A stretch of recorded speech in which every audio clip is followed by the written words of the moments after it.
बात मैं आप लोगों को यकीन से कह सकता हूँ कि इस वीडियो को देखने के बाद आप लोग अपने आप को बहुत ही आज़ाद महसूस करेंगे। नॉर्थ कोरिया के लोगों के घर में उनकी तस्वीर हो या ना हो, लेकिन वहाँ के डिक्टेटर किम जोंग उन के बाप और दादी की तस्वीर होना लाजमी है। यहाँ तक कि नॉर्थ कोरिया में माँ बाप ने अपने आप को खुद भूखा मारना शुरू कर दिया ताकि उन लोगों के बच्चे खाना खा सकें। अस्सलाम वालेकुम, मैं हूं मुस्तफ़ा राजपूत और आज की वीडियो में हम बात करेंगे नॉर्थ कोरिया की डिक्टेटरशिप के बारे में और उसके अजीब और सख्त असूलों के बारे में। ये बात मैं आप लोगों को यकीन से कह सकता हूं कि इस वीडियो को देखने के बाद आप लोग अपने आप को बहुत ही आज़ाद महसूस करेंगे। नॉर्थ कोरिया में 17 दिसंबर से लेकर 28 दिसंबर तक हंसना मना है क्योंकि वहाँ के डिक्टेटर किम जोंग उन के बाप की डेथ एनिवर्सरी आती है 17 दिसंबर को। 11 डेज में ना वहाँ के लोग हंस सकते हैं, ना ड्राइंग कर सकते हैं, ना ही शॉपिंग कर सकते हैं। यहाँ तक कि उनका कोई मर जाए तो उसके अफसोस में भी ऊंची सारी रो नहीं सकते। और बाप बेटे की मोहब्बत यहाँ पर ख़त्म नहीं होती। किम जोंग उन ने अपने बाप के नाम का एक फूल भी बनाया हुआ है। अगर आपको यकीन नहीं होता तो विकिपीडिया की रिपोर्ट देख लें। नॉर्थ कोरिया के लोगों के घर में उनकी तस्वीर हो या ना हो, लेकिन वहाँ के डिक्टेटर किम जोंग उन के बाप और दादी की तस्वीर होना लाजमी है। सिर्फ उनकी तस्वीर नहीं घर में होनी चाहिए, बल्कि उनकी तस्वीर किसी ऊंची जगह पर घर में लगी भी होनी चाहिए और उसको साफ रखना है और उसका ध्यान भी रखना है। वहाँ के लोग ऐसा नहीं करते तो इसको एक क्राइम माना जाता है और उन लोगों को सजा मिलती है। ये रिपोर्ट ही देख लें कि एक औरत का घर जल गया था और किम जोंग उनके बाप और दादी की तस्वीर को नहीं बचाया तो उसकी सज़ा उसको जेल हो गई और उसकी फैमिली को ट्रीटमेंट नहीं मिला।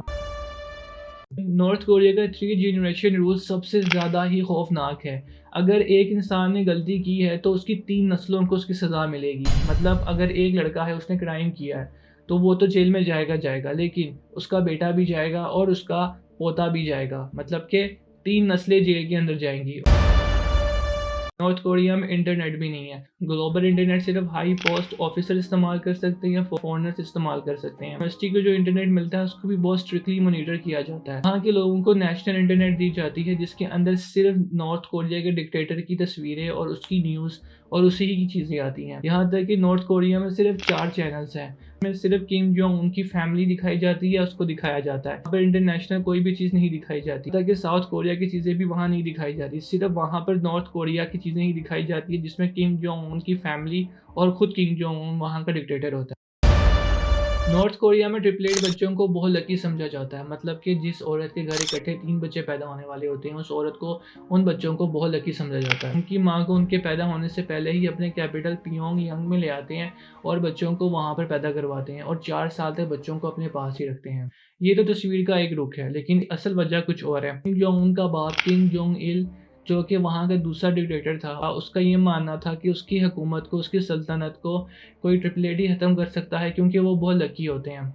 इसलिए वहाँ के बच्चों को 4 साल तक हुकूमत अपने पास रखती है और उनको समझाती है कि किम जोंग उन एक बहुत ही अच्छा इंसान है और बहुत ही अच्छा लीडर है और उसके खिलाफ कभी खड़े नहीं होना। इसलिए उन बच्चों को माँ बाप से दूर कर देते हैं। इन रूल्स को थोड़ा साइड में रखते हैं, हम नॉर्थ कोरिया की हिस्ट्री के बारे में बात करते हैं। 1948 में नॉर्थ कोरिया ने आज़ादी हासिल की थी जापान से, यूएसएसआर की मदद से और यूएसए की मदद से। पूरा कोरिया देखे तो एक तरफ साउथ कोरिया है और एक तरफ नॉर्थ कोरिया है। पहले ये पूरा कोरिया एक ही था, लेकिन यूएसएसआर ने और यूएसए ने इनकी पार्टीशन कर दी। नॉर्थ कोरिया यूएसएसआर के हिस्से में और साउथ कोरिया यूएसए के हिस्से में। यूएसएसआर ने वहां पर किम सोंग इल को हुकूमत दे दी, जो कि बहुत बहादुरी से लड़ा था जापान के खिलाफ। 1948 में किम सोंग इल बना पहला डिक्टेटर नॉर्थ कोरिया का। बाद में वो 1994 में मर गया तो उसका बेटा किम जोंग इल बना। फिर किम जोंग इल मर गया तो उसका बेटा किम जोंग उन वहाँ का तीसरा डिक्टेटर बना। इस तरह से ये फैमिली सालों से नॉर्थ कोरिया में डिक्टेटरशिप कर रही है।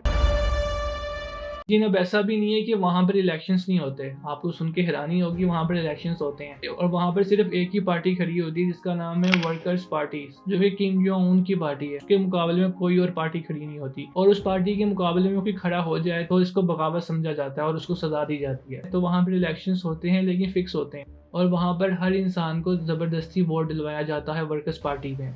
उनकी ज़िंदगी सिर्फ किंग जोंग उन पर शुरू होती है और उसी पर ही ख़त्म होती है। सन 1990 में नॉर्थ कोरिया में बहुत बुरा तूफान आया था, जिसकी वजह से वहाँ के लोग भूखे मरना शुरू हो गए। 24 लेके 35 लाख तक लोग सिर्फ भूखे ही मर गए। यहाँ तक कि नॉर्थ कोरिया में माँ बाप ने अपने आप को खुद भूखा मारना शुरू कर दिया ताकि उन लोगों के बच्चे खाना खा सकें। उन्होंने अपनी मदद आपके लिए एक मार्केट बनाई, जिस मार्केट का नाम है जंगमडांग, जो कि अभी तक है। मार्केट के अंदर जो भी उनके घर का सामान बचा था उसको लाके बेचना शुरू हो गए और जो पैसे मिलते थे उससे अपना गुजारा कर लिया करते थे। और ये मार्केट आहिस्ता आहिस्ता बहुत ज़्यादा बढ़ गई। इसी मार्केट के अंदर ब्लैक में वो यूएसबी भी सेल करते हैं। इसके अंदर साउथ कोरिया के ड्रामा होते हैं और हॉलीवुड्स की मूवीज होती हैं, जिसकी वजह से वहाँ के लोगों को अवेयरनेस आ रही है कि उनके साथ बहुत जुल्म हो रहा है और नॉर्थ कोरिया रहने की जगह नहीं है।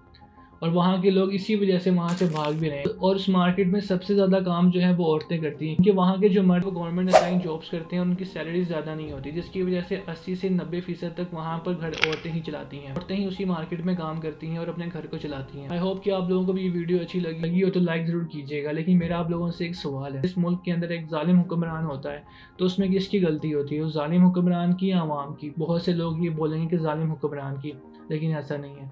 ज़ालिम हुक्मरान की कभी भी गलती नहीं होती, गलती होती है तो उस अवाम की, जो कि बर्दाश्त कर रही होती है। जब अवाम घर से बाहर निकलती, जितना ज़ालिम और मजबूत हुक्मरान क्यों ना हो, वो अपनी सीट में कभी भी नहीं बैठा रहता।